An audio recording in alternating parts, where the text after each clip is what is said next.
बिना किसी संशय से कहा जा सकता है कि कोविड-19 हमारे जीवन काल की सबसे अधिक घातक एवं विनाशकारी घटना थी, जो हमारे समाज की परिभाषा बदल कर रख देने की क्षमता रखती थी। मेरे जानकारी में ऐसा दूसरा कोई महामारी नहीं था जो इतनी तेजी से फैला हो और भारी तबाही मचाया हो। जब भी हम आंखें बंद करते हैं तो हमारे जहन में 2020 की कुछ ऐसी तस्वीरें सामने आती है जो दिल को झकझोर कर रख देती है, जिनको देखने के लिए हमें 2020 के शुरुआत में जाना होगा, जब दुनिया नए साल के जश्न की तैयारी में लगी थी। वहीं चीन के वुहान शहर में एक वायरस के खिलाफ जंग लड़ा जा रहा था। कोरोना वायरस की शुरुआत एक नए किस्म के संक्रमण के रूप में चीन के वुहान शहर से 2019 के मध्य दिसंबर में शुरू हुआ था, लेकिन मार्च महीने के आते आते कोरोना वायरस के कारण दुनिया के कई देश लॉकडाउन में चला गया। चीन के वुहान शहर से फैला कोरोना वायरस ने पूरी दुनिया में तबाही मचा दी। कोरोना से रोज दुनिया भर के 2,40,000 से अधिक केसेस आने लगे। हजारों की संख्या में लोग प्रतिदिन मरने लगे। आज हम आपको 2020 की कुछ ऐसी तस्वीरें दिखाने जा रहे हैं जिसमें पूरी तरह दुनिया को आश्चर्यचकित कर दिया। ये वो तस्वीरें हैं जो अद्भुत तो नहीं पर अकल्पनीय है, अलौकिक भी नहीं लेकिन अविश्वसनीय है।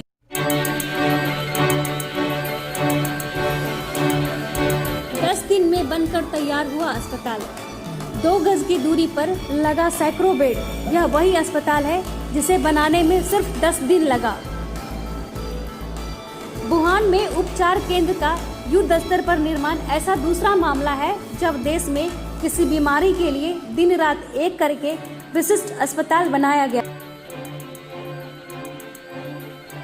जनता कर्फ्यू का नाम शायद ही आपने सुना होगा, पर इस कोरोना वायरस को लेकर भारत समेत पूरी दुनिया में हाहाकार मचा हुआ था। चीन के वुहान में फैले कोविड-19 के मरीजों की संख्या भारत में भी लगातार बढ़ रही थी। कोरोना वायरस के प्रसार को रोकने के लिए पीएम मोदी ने भारत को जनता कर्फ्यू की अपील की थी। कोरोना वायरस के संक्रमण से बचने के लिए पीएम मोदी की अपील जनता कर्फ्यू का पूरे देश में असर दिखा था। इसी वजह से रविवार को पूरे देश में अभूतपूर्व बंद देखा गया।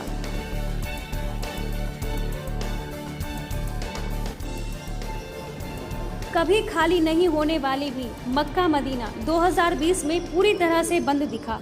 कोरोना वायरस के घातक प्रकोप को देखते हुए सऊदी अरब ने मक्का और मदीना के 24 घंटों का कर्फ्यू लगा दिया था। यह कर्फ्यू शहर के सभी इलाकों में लगाया गया था और इससे किसी को भी बाहर निकलने की सख्त मनाही थी।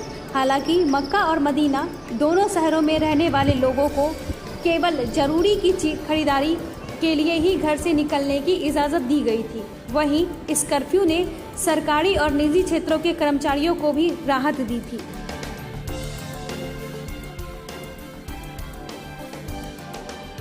कोरोना महामारी से लगातार हो रही मौतों के बाद सबको दफनाने के लिए कब्रिस्तान में भी जगह कम पड़ने लगी थी।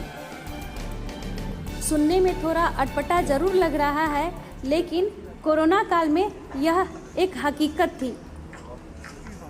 कोविड-19 की शुरुआत में कब्रिस्तान में 5 बीघा जमीन को कोरोना महामारी से मरने वाले लोगों के लिए आरक्षित किया गया था, लेकिन पिछले 1-2 महीने में इतने लोगों को दफनाया गया कि 5 बीघा जमीन भी कम पड़ गया।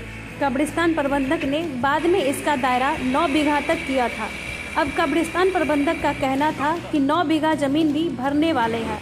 प्रबंधक के मुताबिक कब्रिस्तान का एक हिस्सा पूरी तरह भर गया था, जबकि एक हिस्सा अभी भी भरना बाकी था। अगर यही हाल होता,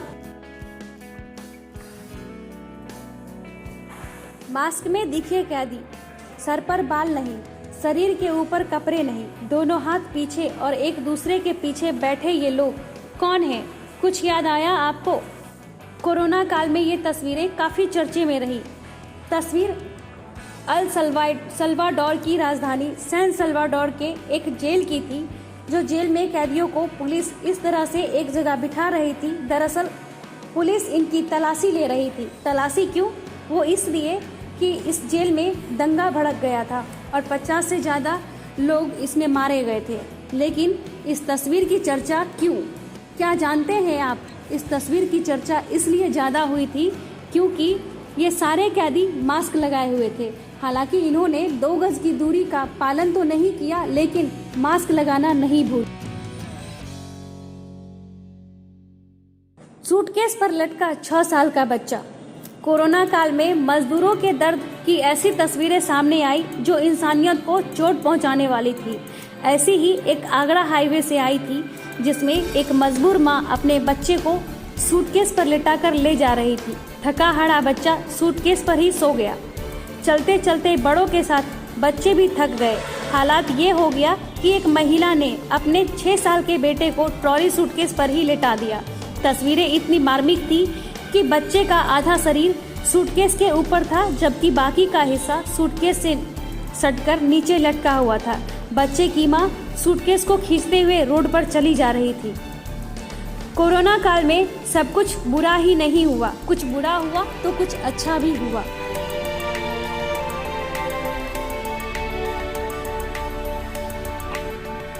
जालंधर से दिखा हिमालय। जालंधर से हिमालय के बीच की दूरी करीब 125 मील है, लेकिन हवा स्वच्छ होने से हिमालय की चोटियां साफ नजर आने लगी। लॉकडाउन में लोग घरों में बंद रहे, सड़कों से गाड़ियां गायब थी, कारखाने भी बंद थे। इससे भले ही आम लोगों को नुकसान उठाना पड़ रहा हो, लेकिन प्रकृति मुस्कुरा रही थी।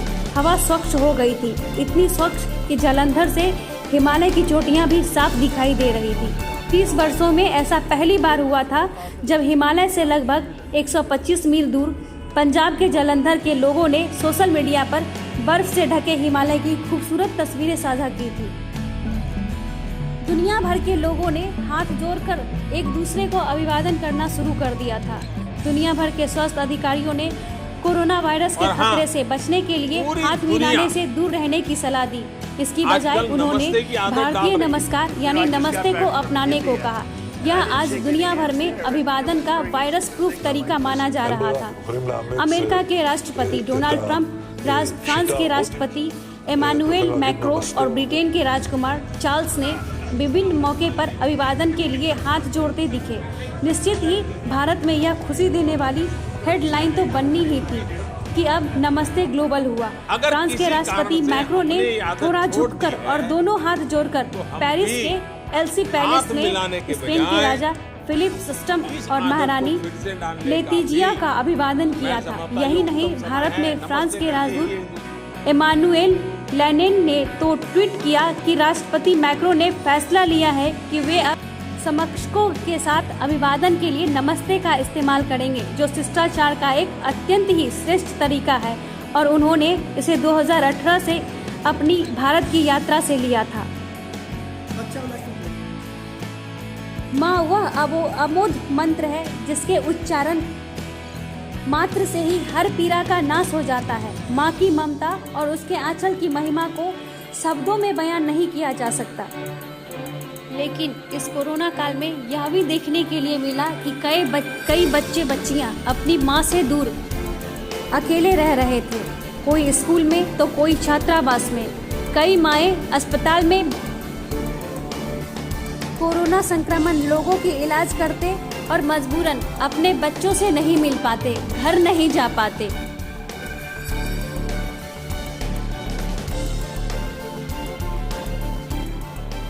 ब्रिटेन की 90 साल की बुजुर्ग महिला दुनिया की पहली व्यक्ति बन गई जिन्हें कोविड-19 के लिए टीका मिला। ब्रिटेन ने अपने इतिहास का सबसे बड़ा टीकाकरण कैंपेन लॉन्च किया था। देश की नेशनल हेल्थ सर्विस ने इसे ऐतिहासिक घटना बताया और इसे कोरोना के खिलाफ वी डे या वैक्सीन डे कहा गया था। कुछ और भी तस्वीरें दिखाएंगे आपको जो आप देखकर आश्चर्यचकित रह जाएंगे। तब तक के लिए देखते रहिए न्यूज़ 19 हिंदी।